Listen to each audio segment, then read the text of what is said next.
Hello, sports card Wild West marketplace friends, collectors, investors, venture hobbyists.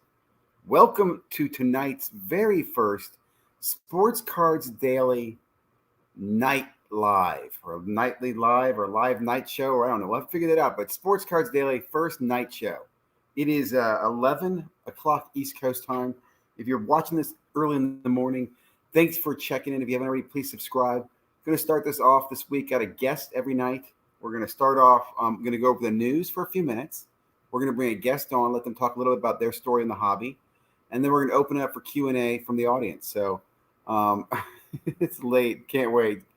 Thanks, man. Thank you for joining, Bobby. So first of all, I wanted to start off with, right,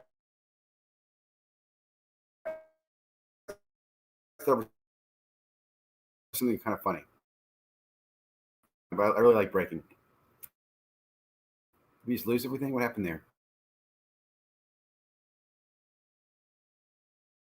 Okay, connection okay. One thing that drives me crazy about breaking, right, is the overselling of the break. Like they'll open a box that's $4,000, and the end of it they're like, yeah, that was a pretty good break. They're sitting there, looking at the cards, and I've got a couple skits on this, right, of like what they're really thinking in their head versus what they're telling you. Yeah, that's a really good card. That's a classic vet hit. Oh, that's a beautiful triple patch color, magic, wonderful. They're basically thinking, holy crap, this sucks. That's why I like really honest breakers.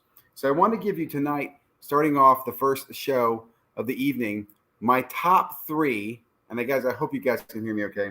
My top three things you want your breaker to tell you. When you think about things in life, things that go bad in life, if there's three things that you want someone with a breaker-like attitude to tell you about, these are those top three things. You guys ready? Drum roll, please.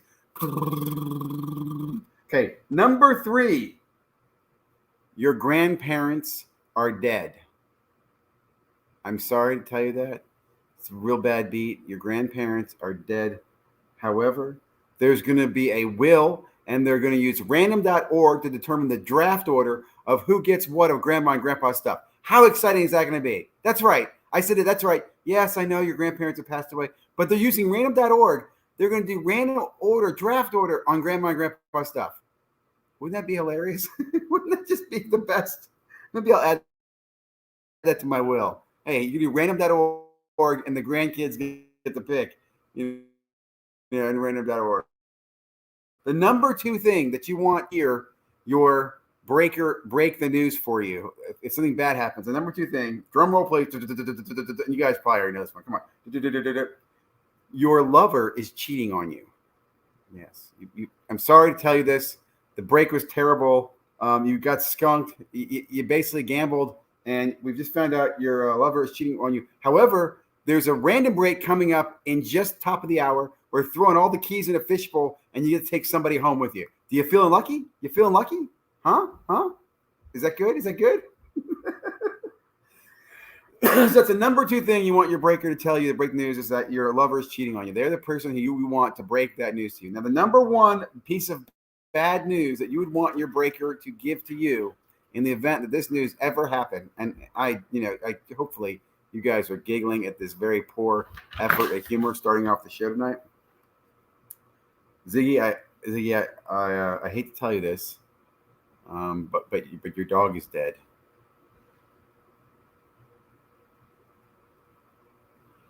Yeah, I'm sorry. Yeah, I know you love your dog. Hey, but you know what? You're going to do a filler for a new puppy in a few hours, and I can get you spots 8 and 9. You in for spots 8 and 9 on a new puppy filler?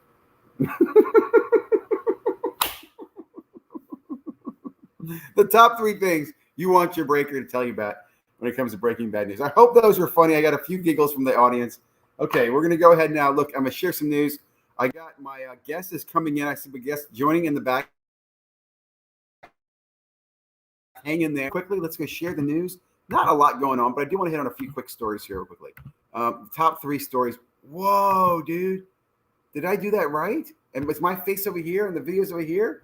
That's crazy, man. Okay, so three stories that caught my attention today. Monday, August 30th, was this first one done by a sports card investigator. Actually, this is yesterday's video, I believe, but I think I watched it today. No, it was today. It was this morning.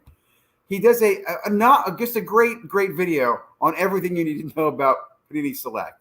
I mean, and all I'll say is you have to watch this to appreciate it. He collaborates. He cuts a bunch of different clips from different people, everyone from Sports Card Investor to the people in the breaks, and he really just kind of like plays Clue and puts all the pieces together to the point where you kind of see, like, you know what, Select is a little overdone. Like, here we go. Listen to this piece. Did I hear that right? 240. With the timeless Are you kidding me? Commercial time. I know, but why you got the commercials on? Go on. From parallels. 200. You say 240 across base cards, inserts, and auto and net. So I took it all. That's a lot. So one thing I'm hearing is 240 different inserts on Select. So that was a really good, and I encourage you guys to check out this video from Sports Card Investigator, right? Great video breaking down Select. And again, he doesn't just do it. He basically points to all these other videos that have been put out in the market that are basically making fun of Select and how it really has been, it might have been destroyed. And, you know, here's the sad thing. Is that more? Are we expecting more of that in the future now? Okay, another great video here. Different spin. Same theme, though, guys. Same theme. He's showing you here. He's talking about the base sets. Okay, the base sets that you could go buy in the factory, you know, at the Walmart stuff. They would sit there forever. No one bought them. They were $49, $59, $69. Last year, they started adding some insert sets, whatever. He shows you right here. This is last year's set. And just take this number here. Number is to number 264. I'm going to move up here real quickly. And let's see, play this one. Like, what the heck are you doing, Tops? I mean, it doesn't take a rocket scientist to figure out, you know, to go from 264 to 790. Okay. Look at that, dude. So this is just one example, and I don't want to go into the whole detail. You know, listen to this video to explain this to you, but he breaks down just a couple of the variations. I think it's the Walmart set and the Hobby Box set, and calculates there's over 110,000 base sets that are made for Topps flagship this year. Just in those two products alone. Then if you take in all the other different sets, right, then you take in all the factory and Hoppy and Blaster and boxes, I would estimate that they're probably printing 300 to 500,000 cards of each player, which is just mind-blowing. And he kind of emphasizes this, like, do not invest in 2021 Topps rookie cards. It's just mind-blowing. Again, you have the Panini video earlier on with Sports Card Investor, makes kind of a spoof of it. You get this video here where Baubles and Ball Card just kind of pounds on this issue. And then this last thing I'm going to talk about, and then we're going to go ahead. And again, I'm trying to keep this to like a 30-minute-ish time slot tonight. I want to keep you guys entertained for today in the morning. Listen to this. This is the last video on what's kind of going on and what I'm clearly going to call just to. We're in junk card printing error, slab error, junk making process error number 2. Silver prism, disco prism, black and white checker prism, blue prism, green prism, neon green pulsar prism, orange ice prism, pink prism, red ice prism, red, white, and blue prism, snakeskin prism, white sparkle prism, orange prism, blue wave prism, and hyper prism.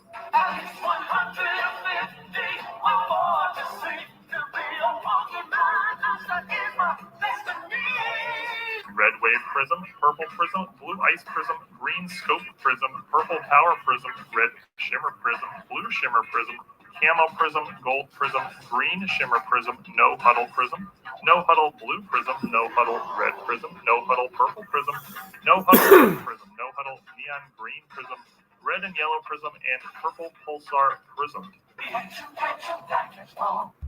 Is that not freaking absolutely crazy? I mean, just guys, I don't know what to tell you. I don't know what to tell you. It's just sad. It's really sad we ruined this hobby so quickly. Greed and money, and I don't know. I guess money's always what makes things happen, right? Too much of it's a bad thing.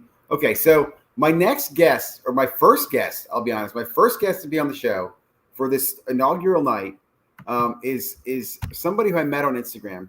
I hope I get this right. Markleberry Cards. Now, I'll be interested in. And this is kind of a theme I'd like to kind of keep with the show. I haven't spoken to this guest live yet. We're going to speak for the first time tonight. So I'm going to have him introduce himself, talk about his involvement in the cards, his Instagram, what he's doing. I love his Instagram. If you're not following it, please check it out.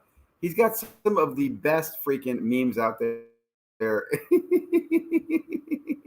This was a no-brainer a few years ago. It's BGS 9.5 all day long. It used to be PSA 10 or BGS 9.5. This is another one that I love. Where's the one that just made me absolutely cry? This right here, the Panini Redemptions. Oh my God, dude, I'm still waiting on Redemptions. Hair growth. Oh, what a great meme. Oh, this is another one of my favorite. Got any more of the Topps Chrome?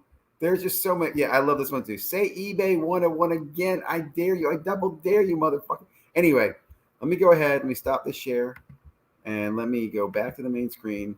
Let me go ahead and bring him on for our first night here tonight.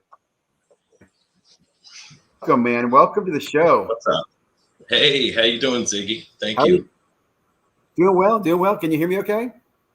Yeah, I can hear you just fine. I've been watching the last few minutes, actually. Excellent, man. Thank you again for joining me, and I really appreciate it. So first of all, tell us a little bit about yourself, where you are located. You don't give me your exact location, but what part of the country, what your background is, and tell us a little about Markleberry cards. Yeah, I won't give my address. I mean, and I didn't do alt, so you can't get it from them either. But I'm located in Sydney, Nova Scotia, Canada. Oh, cool, man. Yeah. Like really cool. Like it's cold as shit up there, dude. Not what you would think. Like we do have cold winters, but nothing. We have a similar climate to like Maine and like New England kind of thing. Yeah, that's maybe a cold. tiny bit But cold. I will say that's actually looking like good property 50 years from now. I mean, that's probably a place to be. Yeah, I don't know. We're right on the ocean. We might be underwater by then.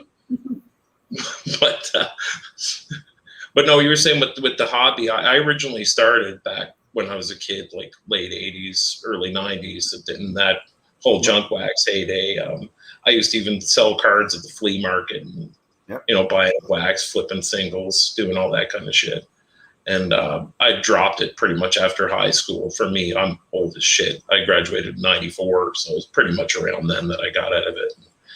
I didn't get back in until 2019, fall of 2019, really. I was just poking around on YouTube in the summertime and came across like people opening up boxes of old baseball cards. It was Dab's Family, actually, the first thing I ever really checked out. And then I just spent a few months like really learning what the hobby's like now, because it's very different yet very similar to way back in the day.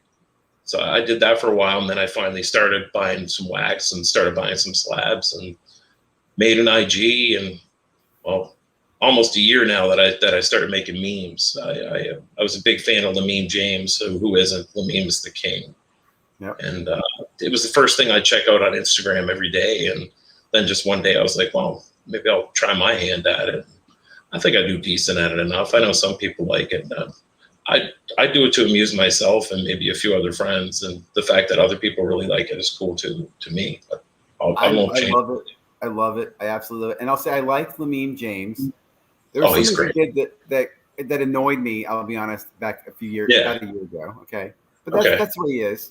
But I also thought to myself, like, why does everybody like his so much? Because there were so many other people doing different stuff. Now there wasn't people focusing as much, I guess. But I would see weird memes in Facebook groups all the time about sports cards going back for years. So it just was like, okay. So then I started following you. There's a couple other people that I follow that I love. I follow Lamine James. I do. I look at his. They when I'm having a shitty day, it's great to look at some of these freaking memes to make you giggle. You know, they really just make you bust your gut. So. Well, is that because this? I mean, we're in an absurd space to begin with. If you really think about it, I mean, we're grown men. We like to get pieces of cardboard that have pictures on it of people playing sports, and of particularly men. And the younger the man is, the more that we want the card, because we chase the rookie. When you think about that outside of its bubble, it is kind of absurd. It's very Roman of us. Yeah, well, yeah. I mean, and obviously we all get it. I mean, I collect too, right? I'm not ridiculing us per se, but I do at the same time. But I mean, you got to poke fun at yourself. You know, or what's the fun of it? I mean, that's the way I look at it. Just ridiculing it. When you make a meme, okay, what goes into that? And I made one the other day. Like, for example, I think of funny movies, and I think of stuff that people should do. Like, I'll give you some ideas. Like Mhm. I took one yesterday. I think it's called Rome, a series on Rome where there's a scene where Caesar gets raped. Do you know what I'm talking about? That HBO show, Rome, Yeah, from years ago. but maybe it's not Rome. Maybe it was Spartacus. I don't know. Oh, Anyway, I think it's Spartacus. Yeah. Maybe it's Spartacus, and it's one of the early scenes where anyway, there's this really brutal scene. I'm thinking this is a perfect scene for a person in the hobby, right? And I want to make the meme, but I'm just wondering, what do you do when you come up putting a meme? What goes into your process, and how often do you do this? Is it daily, weekly? Do you do a bunch of one time, sit down, or? Not. I try to be as daily as I can, but I've been known to skip days here and there, and Yeah. even a week if I'm like busy and stuff. Because I mean, it's not my number one priority in life, of course. But I mean, I like it. But generally speaking, it's whether the inspiration could either come from first, like something that's, I find funny in the hobby, or just a perception I find funny in the hobby, which was the one that you showed there. That was actually from my very first day of memeing. I made like 4 memes on the very first day, and that was one of the them. button. Yeah, because I just thought that was interesting. Like you said, that previously BGS 9.5s and PSA 10s were comparable, but the perception was that PSA was getting so far up there that the 9s all of a sudden were just going for just as much, if not more, than the 9.5s in a lot of cases. At least at the time I made that meme. I think it pretty much still holds true today. I haven't really looked. But I remember that just being a thing and people noticing that at the time. I'm thinking you've been back since 19, so you really, I think it's, I don't know. I feel like a veteran, but I've only been here back since like 2015, 16. Like, I like listening to people with more experience. I was listening to those back pages tonight, and he was giving a great breakdown of just how much can change in like 3 or 4 years in the hobby. And it really is true. Like a couple things, for example, a player's value can fluctuate like freaking crazy in a few years. Like look at the Deshaun Watson 3 years ago and look at the Deshaun Watson today, right? And look at Deshaun Watson 3 years from now. Who knows where he could be, right? That fluctuation is unlike anything we've ever seen before. And then you've got products that fluctuate, right? It's such a it's a very interesting marketplace. And I'm trying to think, is there anything else like it? Like you also mentioned breaking. Is there where we let someone else open up our cards, touch them for us, tell us how great they are, cheer for us, and then we wait to get them? I don't know. I just like, you wouldn't do that with shopping anything else. It wouldn't be as much fun. No, that concept was definitely foreign to me, as was grading.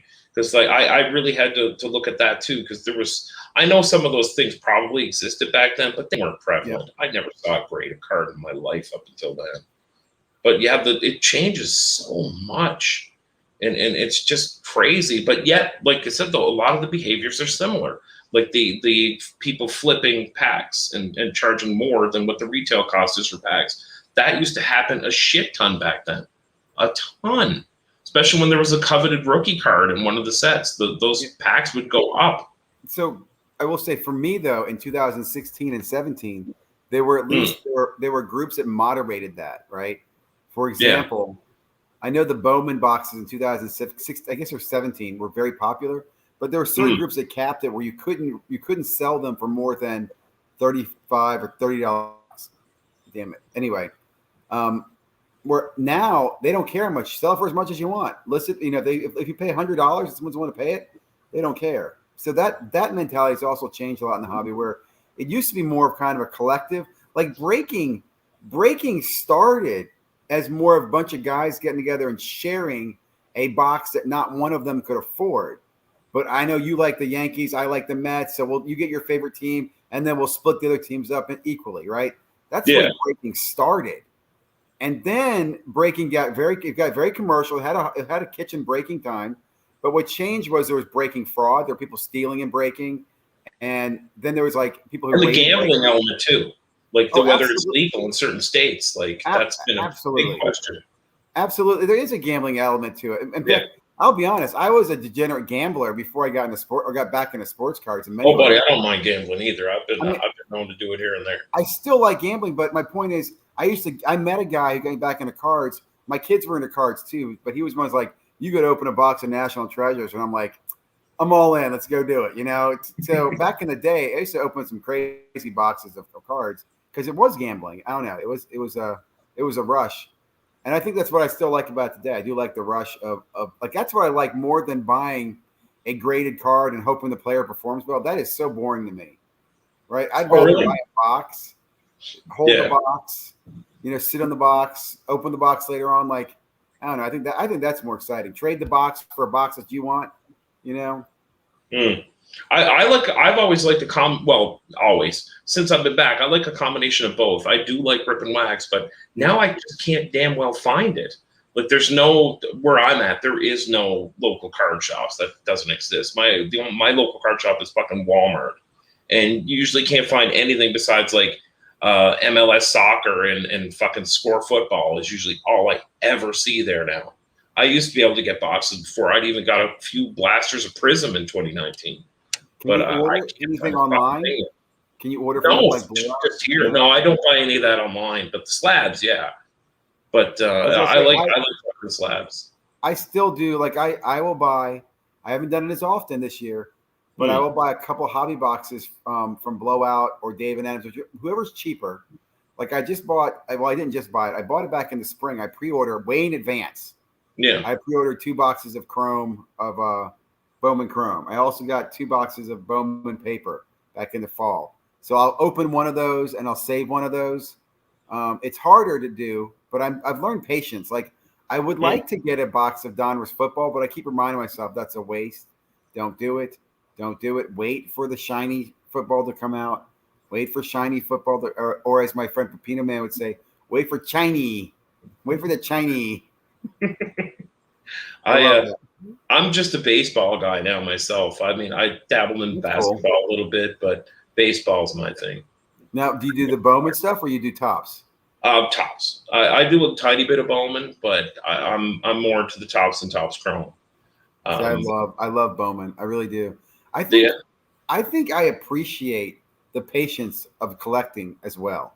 Mm-hmm. Where one thing I learned too is back in the day, you're kind of in this rush to buy it, flip it, sell it, grade it, whatever. Now I don't mind getting Bowman and letting it sit around because I know it's only going to get better with time, right? It's only going to go up in value. Certain products are like red wine in the hobby. Certain ones are like white wine, and they'll turn to vinegar quickly. But I don't know. I like the patience. Like I have some sealed wax that I've been sitting on. It's nothing big, right? It's like blaster boxes, but I enjoy it. And another thing too is I don't hold wax to sell it. Right, it's not an investment to me. Like people are like, oh, if you hold it, you can sell it for $5,000. I'm like, yeah, no, I know I could, but I'd much rather open it and be like, dude, look, I'm opening a box that sells for $5,000, but I only bought it for $500 5 years ago. Me. I could crack that 2011 Topps that date and pull a Trout. That's exciting. Or trade for it, right? I'd trade one of my boxes to get to one of those bigger opportunity type boxes. I think that'd be awesome. That's kind of what I've been doing since I got back in. I'm pretty low budget, so what I did was I just thought out a few key investment pieces that I was going to put a year timeline on and flip, and then work my way up to bigger and better. And it's been working so far, especially with in particular to head to my main PC goal, which is my David Ortiz collection. I'm a big Boston Red Sox fan. Really? Dude, I used to have Ortiz, and I have an Ichiro one too that I'm getting going. But I had some sick baseball cards. Ortiz, I had a bunch of his beautiful cards back in the day, man. Sold them all, but I like Ortiz a lot. I was going to ask you who your favorite player is. So you're a Boston Red Sox fan too? Or huge Boston Red Sox fan, massive. And Ortiz is my guy. And I started a Pedro Martinez one, but I've been so focused on the Ortiz that I'm just going to stick with that. And it's a nightmare of a collection to put together. What I'm trying to do is put a full run of every Topps David Ortiz card in PSA 10. And some of them don't even exist in 10. So I'm going to have to actually do some grading submissions and shit. Topps had some sexy patches. I'm trying to think. What were the patches they had with the little logos on them? I'm not into patch cards, though. I don't like those. That's not they had the ones with the logos that were gorgeous, though. The logo would tell you what game the patch was from. Topps does a great job. So what do you think with Fanatics then? What are your thoughts on that with Topps and Fanatics? I guess we'll find out more when the product actually comes out, because who knows what the fuck it's going to be by then? Because there's speculation they could buy the Topps brand or Panini brand or both. It would, for me to see Topps not even be on it anymore, is just, it doesn't feel right. Doesn't feel right. I mean, Panini, fuck Panini. I mean, they've only been around for so long. They're not an icon like fucking Topps is. But I would say if Panini goes away, what about the other brands that they carry? Right? Doesn't Panini have some names that you'd like to see? I mean, my thoughts are like I was listening to somebody talk about this today. Topps is really in a bad spot. Okay, because Topps is going to go public. They have some debt issues. They are in a bad spot. Okay, they also don't have the same reach that like Panini was already kicking their ass in soccer. Okay, and they were losing market share everywhere else. In fact, they're losing market share in baseball. Panini's got freaking everything baseball coming out this year. They got Spectra baseball coming out that actually looks pretty damn good. So I think I got to be honest with you. I wouldn't wipe my ass with Panini baseball. I don't either. I'm not a Panini baseball fan at all. I don't like. I bought some Panini baseball NFTs, and I felt like I was cheating on my girlfriend. But but I will say so. Anyway, my point is, Topps to me is in a much more vulnerable position to get acquired. Okay, and I do think Fanatics is smart enough to just buy the brand and the name, but I think they can also wait a year or two. They don't have to do it right away. It's only going to get cheaper for them. It's not going to get. It's not going to gain in value. Right? Yeah, no, Topps. It's going to get worse before it gets better for Topps. That's for damn sure. And it'll be interesting to see how Topps handles that. Right, like they're on the NFT side, they've really fumbled their NFT launches. They've got NFTs on different platforms. They don't know what the hell they're doing. They don't communicate very well. They're not selling out. They're struggling, in my opinion, as a company. So I don't know. They've been mismanaged for a while. Panini, what confuses me with the NFTs is why do they have to cost so fucking much? Like, I mean, they don't cost that much to produce, I would assume. Well, they don't. You don't have to distribute them or print them. Like, why couldn't that be a good, cheap alternative to get some kids into this shit? Well, I find whenever I look at them, they cost so fucking much. Well, the Panini ones right now start at like $10 a pack. Yeah. So that's not that much for a kid to get if they want to. And again, I don't want to pitch NFTs. NFTs I don't think are kid friendly, in my opinion, unless the kid can do something with them. But you could make a cheap alternative that way. You know what I mean? Like, I think that's a thing that they're missing. Here's the game winner, and I don't know why this hasn't been done. I'm sure someone's pitched this, but someone needs to pitch to EA Sports, right?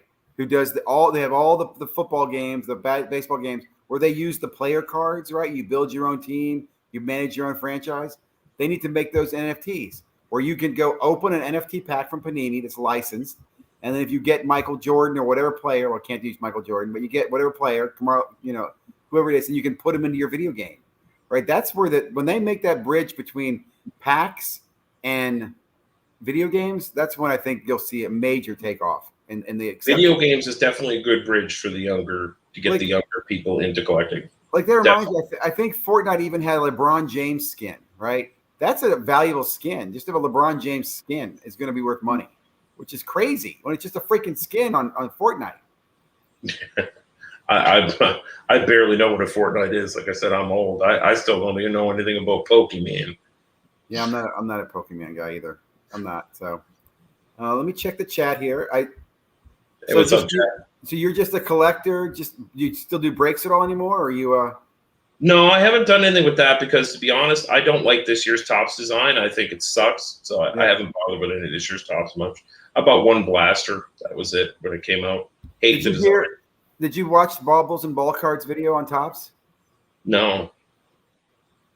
It's pretty good. He breaks down. He basically says that there's so much being printed right now that unless you get a chrome or a shiny or a refractor or something else, the base cards are way overprinted right now. Like way overprinted. Oh, I'm not surprised. I mean, I've moved away from collecting modern for that reason. I'm sticking with only like late 90s, early 2000s kind of stuff, or even anything pre-2017 is kind of where my focus has been. For that reason, just in case of a crash, because whenever there's a crash, it's always the rarer stuff that sticks to any value. Now, do you do you focus on baseball? Are you grading anything? You said are you new to grading? Like who do you? I don't submit anything. I just buy graded cards. Okay. Sticking with PSA 10s and 9s. I think there's great value in 9s in a lot of places. I've been buying a lot of 9s. I think 9s are a way to go. I think 9s for the Chrome 9s in particular, because Chrome is so hard to grade. I don't think people realize that. It's so hard to grade. Yep, and then break it and turn it into a BGS 9.5 in a few years. Yeah, exactly. We got people in chat or what? What's going on there? I do. I'll see if we have any questions. A few people talking about some of the gaming. There's a comment. Can you guys? That's a good point about microtransactions. Yeah, absolutely. Well, that's one thing about the NFTs too, is that every transaction, the creator gets paid for it. Yeah. NFT crossover definitely potentially. And they're conditioned to do that, like he's saying. That would easily branch out into their users. I think that Panini can make more money from their NFTs than they could from making cards, printing cards in the next few NFTs years. admittedly aren't my thing because, again, I'm an old guy. I know you're into it, but I don't know. Not my thing. I'm more of a tactile. Talk about Gary Vee and his involvement. So, local. The only thing I can tell you about that is Gary Vee is a freaking genius on the NFT front. And what I mean by that is he is just rolling in the money. He knew enough about them to hype them up. He was critical enough not to be critical or poke at any of them. He let them all do their own thing. His NFT that he launched makes him just tons and tons of money. I don't know. I heard about his book. He did a book deal where if you buy 10 of his books, you get an NFT, which I think is absolutely insane. I really can't believe that's the way it works. That's a terrible thing to promote. That's just promoting book burning in the future. Like, really, Gary Vee? What about the future? Why would you want people to print out 10 copies of your book so you can give them an NFT on freaking Ethereum that's not blockchain friendly or not eco-friendly? Do you see any grading companies sticking in the long run? I think – okay, so here's what I think. I think SGC is one of those companies. Okay, SGC, BGS, and PSA. The three companies are the top three. I would agree because I love the black background on SGCs. I got to get some SGC slabs, admittedly. I love that black background. I don't know why neither of those other two, SGC or BGS, do not have a set registry. I don't understand that. Okay. Do you know what set registry is? I do. I don't have one, but I know what that, yes. And they should have. And I'll just say this. Most people are like, oh, set registry, I don't understand. All I can tell you is, and I'm not a set registry person, but if you get into it, it's a very addictive, very collector-driven feature of PSA. The fact that BGS and SGC don't offer it, I don't understand, and they could do so much with it. Fanatics could do so much with it. So I think, though, the three big ones, I think that somebody's going to buy some other grading company that's custom slab labels, because I do think there's a market for that, right? Like, I could see PSA or BGS or one of the guys going, hey, we just bought HGA, and now we're going to send our graders in there to get their grading standards up to our snuff, but you can order custom slabs from them. I could see that happening, right? A subsidiary. And I also have to say, I really like what that company TGT is doing with the transparent grading. Have you seen this? They do grading notes. So when you get your grade on your card, you scan the back of the card, and it takes you to a website that has the grader's notes. It shows you the images of your card. They should all have that. Yeah. Hell yeah. Exactly, dude. Exactly. So I'm saying, so that idea, they give you scans of the card, they show you where the centering is, so you can go, oh shit, it is off center. You can see it clearly. It shows you the corner. Hey, it's white here, and has all the grader notes and the scanned images. It's called the Transparent Grading Company or team or something like that. That's great. I'm like, yeah, because again, if I'm BGS or PSA or I'm SGC, how do you differentiate themselves in the market? You've got to customize slab labels. You got to give us grading information, and you got to give us a set registry. You do those three things, and you could challenge PSA. You know, PSA is not that super great, wonderful, but just, I don't know, no one's doing it yet. One thing I would like too on some of these other companies is the grade itself. I hate it when the goddamn number is so big on the label. Yeah. Like, it takes your focus away from the card. You know what I mean? Like, I want to look at the card first. But I find, like, even when I look at an SGC slab or HGA or anything, the first fucking thing I see is the numerical grade. I don't like that. I like the PSA better. You can't, you know what I mean? I'll tell you, it's funny. I'll be honest. My favorite is BGS. I like the BGS slab. I like the feel of it. It's thick. It can't bend. I like the subgrades. Hard to argue with that. I like the gold and the silver and the black labels. So I identified, like, you know what I'm saying? When I see gold, I know, all right, it's a gem mint. right? Or you know what I'm saying? I don't know. I like BGS. That's what I like. I admit it. I'm a BGS fan. I'm not a fan of subgrades. I wish instead the thing that you said, that you could look it up and get Yeah, subgrades. I Would be agree. much better. I hate subgrades. I agree. Subgrades. It's just subgrades give me something else, right? Because I'm a geek. I want something else. Let me see what else we got here in question wise. I was wondering what type of person loved the black background. LOL. Black background. I do. I love the black background on the SGC. I do. But some people do. Some people do like the tuxedo. At what point can Topps just go out and buy SGC? I don't think Topps can. Topps is a struggling company, man. Yeah, Topps is going to be broke ass soon. So, and Topps is again. I guess I mean I hate to say this. It just appears they're terribly managed. They don't execute well. Like if you look all summer long, their stock was flat, and they had the national take place. They had baseball card day, and then they get their knees cut off underneath them. They're also getting their asses kicked in soccer to Panini. They're just not. I can't think of anything. The best thing Topps has done this year, dude, was the F1. Right? Isn't that Topps? I think so. Yeah, that's the best thing. Even, and I'll even say the Project 70, in my opinion, was lazy. It's like, hey, we can't make our own art, so we're gonna hire artists to come in and make cards for us. I don't know. I think I'm not unhappy to. I hate to say this. I'm not unhappy to see change at Topps. And Topps customer service is always fucking shit too. Oh, well, so's Panini's. They're both asleep, and that's only gonna get worse. Now I'm really screwed on my redemptions. We think it's slow now. Like, so I guess, did you go to the National this year? Me? No. No. Okay. So I didn't know that if you went to the National, you could get your redemptions turned in for something physical. Dude, next year I'm going to go to the National just for that purpose. I've honestly got 20 redemptions going back 5 or 6 years. 20 redemptions. Yeah, I've made memes about that because I've talked to people like that who said they have some that are like over a decade old and shit. I believe that I'm on a blacklist with Panini. You know what I'm saying? I don't think it's just I think they've got Ziggy and they go, look, his redemption's there, you hold it, screw him, don't send it in. I think you're like me. I think you're on a few people's blacklists. I know I'm on a few people's blacklists. I also, here's something else I did that I'm now thinking might have been stupid.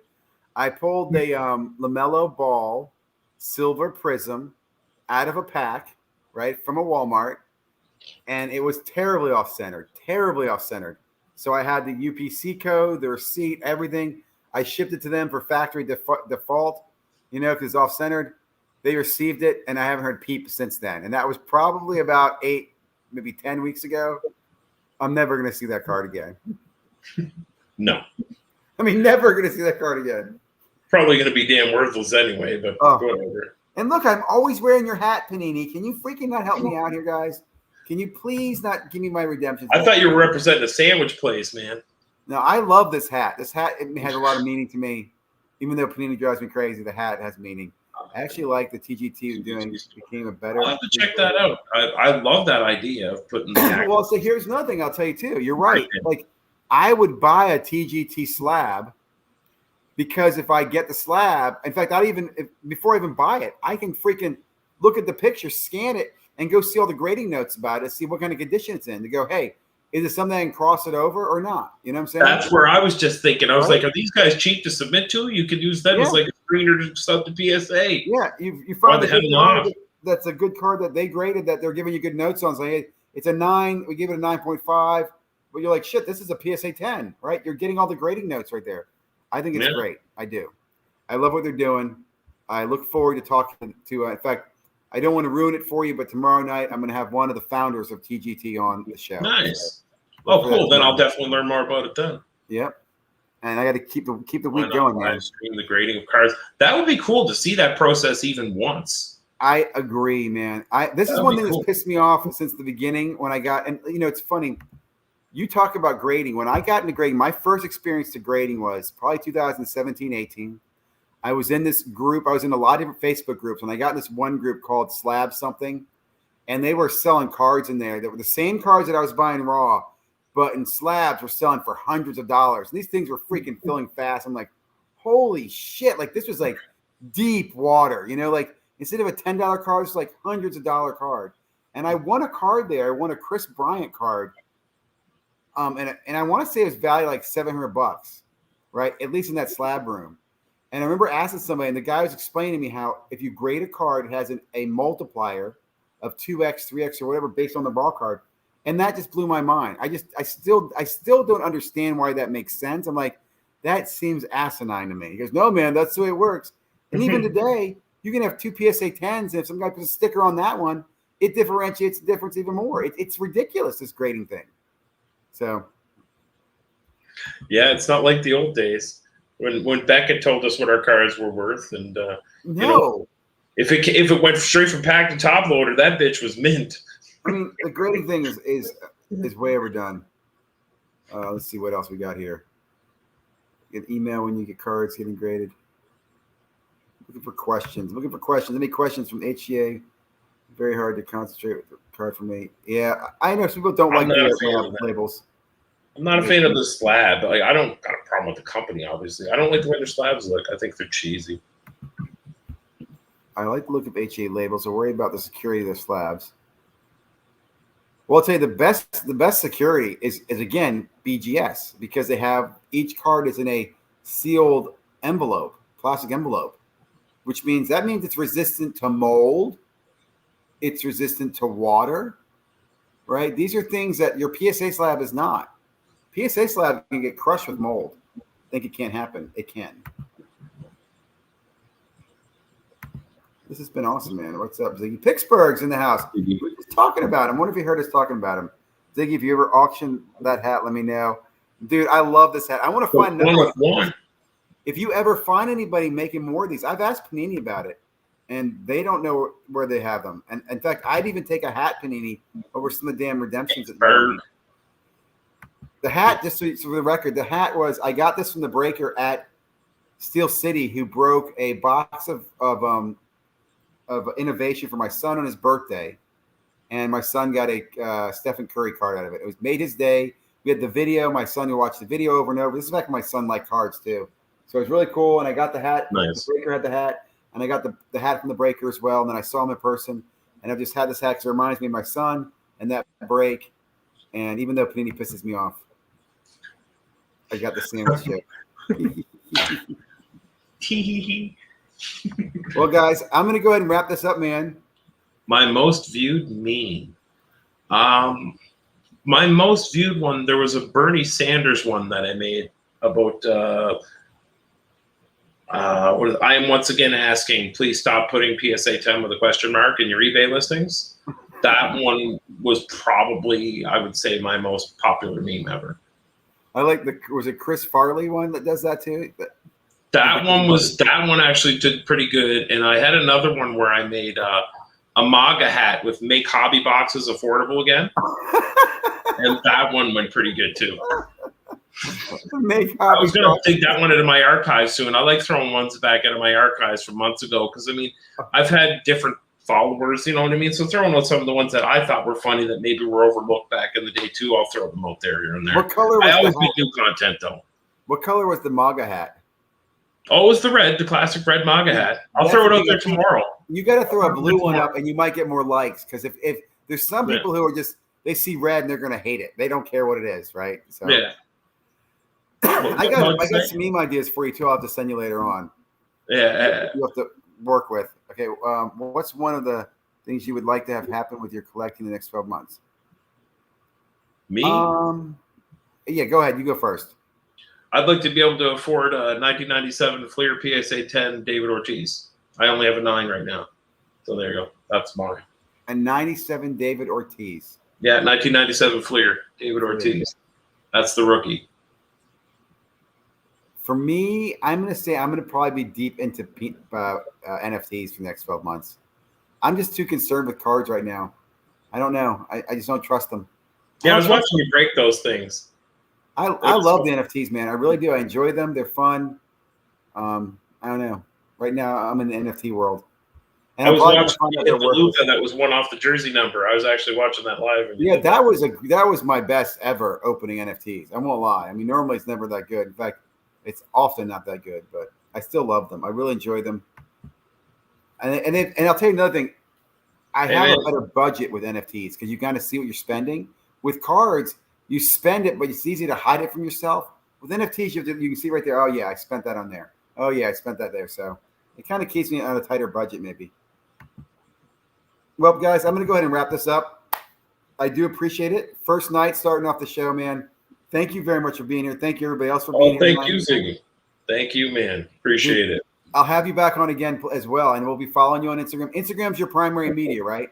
Yeah, I don't do anything anywhere else. Okay. Just Instagram. Yeah, I thought about Twitter, but nah. I got some meme ideas. No TikTok yet either, no?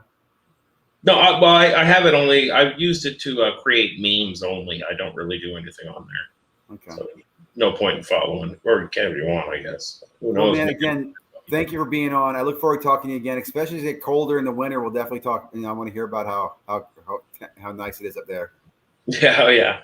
I'll take the camera outside so you can see some snow. Exactly, man. Take care, guys. Thanks, everybody, for joining. Have a great night. I'll see you guys in the morning. Thanks, guys.